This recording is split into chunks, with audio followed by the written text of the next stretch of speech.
Emang makeup artist perlu ya belajar motret? Perlu banget. Bener perlu. Oke, kita ajari.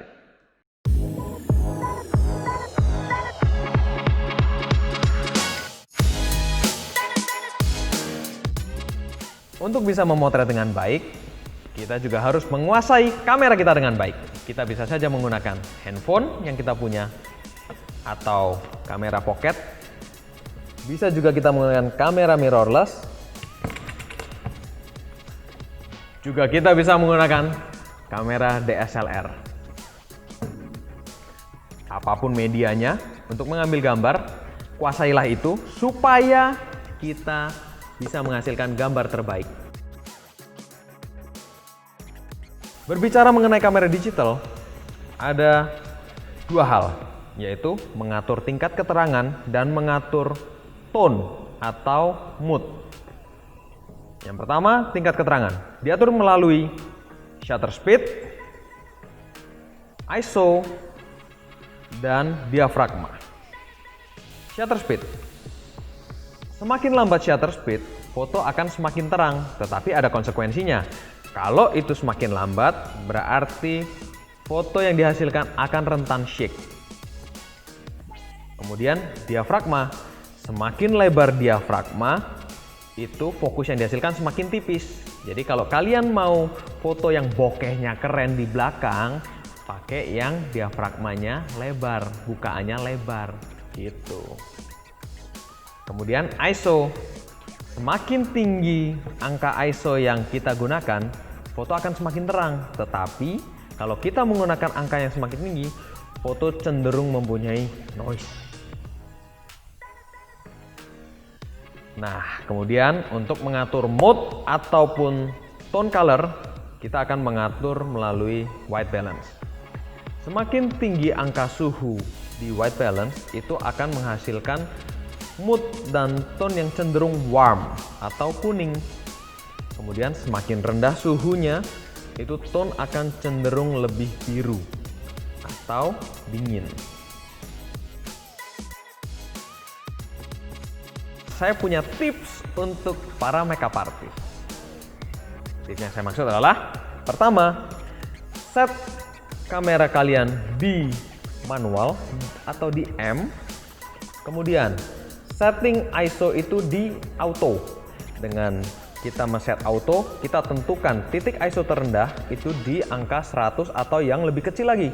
Bisa 50 kalau ada atau 80.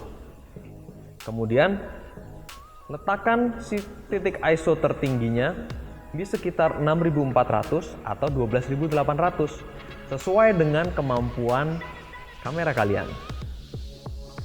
Setelah men-set ISO itu menjadi auto, rubah diafragma atau F itu dengan angka terkecil.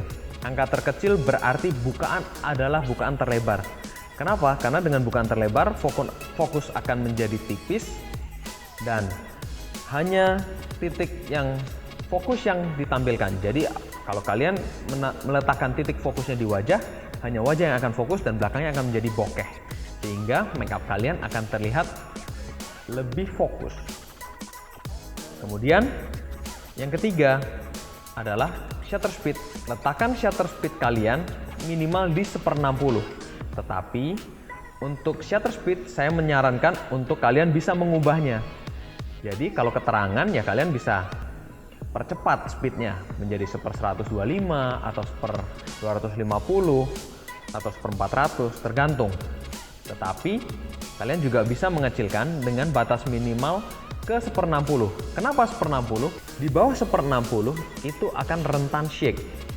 Sehingga batas minimum dari saya adalah 1/60. Tapi itu balik lagi ke kalian. Apabila kalian bisa bertahan lebih lama, silahkan dicoba. Kemudian untuk DSLR, batas minimum yang saya sarankan adalah 1/125. Itu pun kalian masih harus mencoba untuk bertahan. Apakah kalian bertahan di 1/125, menghasilkan gambar kalian itu tidak shake, atau kalian butuh lebih cepat lagi, 1/160 atau 1/200. Untuk white balance, saran saya letakkan white balance kalian di auto supaya kalian tidak repot untuk mengubahnya. atau letakkan di daylight di 5000 Kelvin. Tetapi semuanya balik lagi, tergantung situasi dan kondisi yang ada di lokasi kalian. Yang kedua, masih berhubungan dengan kamera, yaitu lensa. Tips dari saya penggunaan lensa. Lensa yang digunakan kalau bisa jangan lensa wide. Yang dimaksud lensa wide adalah lensa dengan range di bawah 50 mm. Kenapa? Karena lensa wide cenderung menghasilkan foto yang distorsi, apalagi kalau kamera kalian itu full frame. Oh gitu, jadi biar nggak distorsi gimana? Saya menyarankan untuk menggunakan lensa dengan range medium ataupun tele.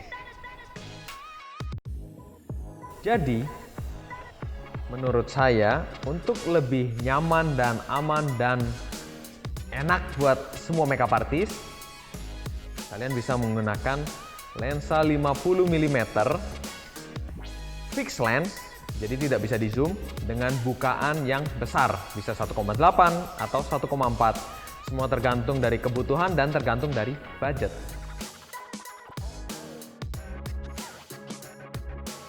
Yang ketiga, yang tidak kalah pentingnya seperti kamera juga lensa adalah lighting. Makeup artist juga perlu sedikit mengenal lighting. Sebenarnya mengenal lighting itu nggak gampang, tapi juga nggak susah. Yang penting kita semua tahu logikanya. Apa sih logikanya? Logikanya adalah semakin besar dan semakin dekat bidang cahaya, bayangan yang dihasilkan akan semakin lembut.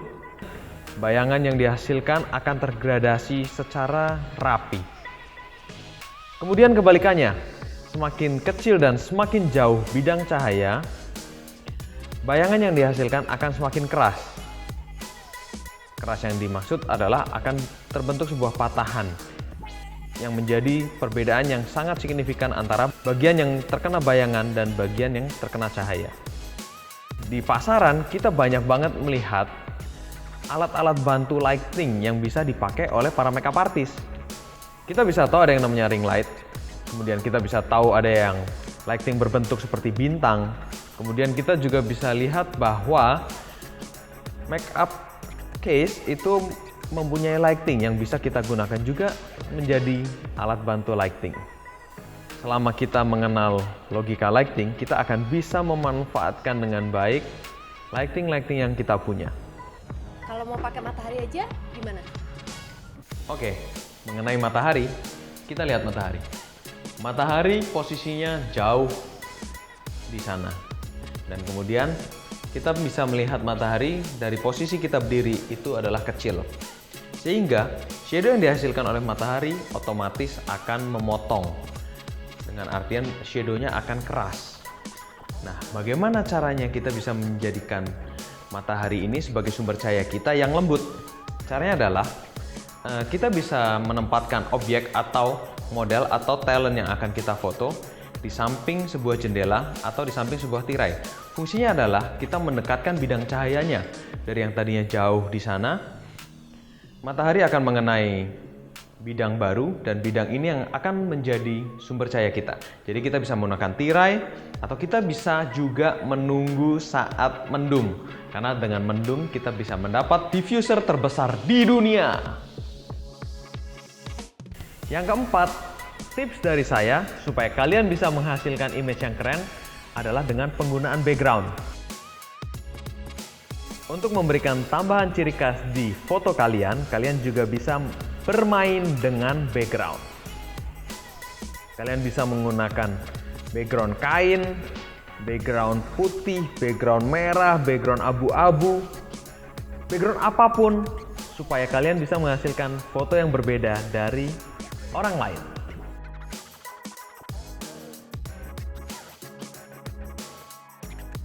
Yang kelima, tips dari saya adalah angle.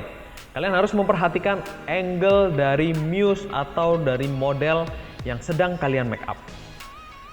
Caranya adalah kalian bisa stalking Instagram mereka sebelumnya. Lihat foto-foto selfie-nya, lebih percaya diri di angle sebelah mana, atau kalian sebagai makeup artist, kalian juga bisa sambil make up, kalian bisa lihat angle mana yang pas untuk difoto. Untuk apa kita perlu memperhatikan angle?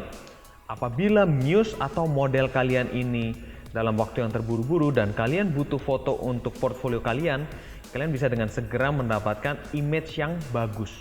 Langsung dengan angle yang pas dan angle yang sesuai dan angle yang terbaik. Poin-poin tadi adalah yang bisa kita share untuk membantu kalian mendapatkan image yang keren.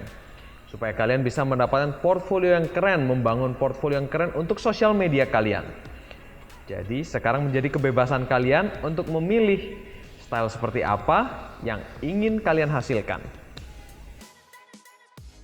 Kami mengadakan giveaway untuk 4 orang pemenang dari Rabbit Habit Official dan Atmos Beauty. Caranya adalah post foto hasil makeup kalian di Instagram feed, boleh selfie ataupun boleh hasil makeup kalian di talent ataupun model.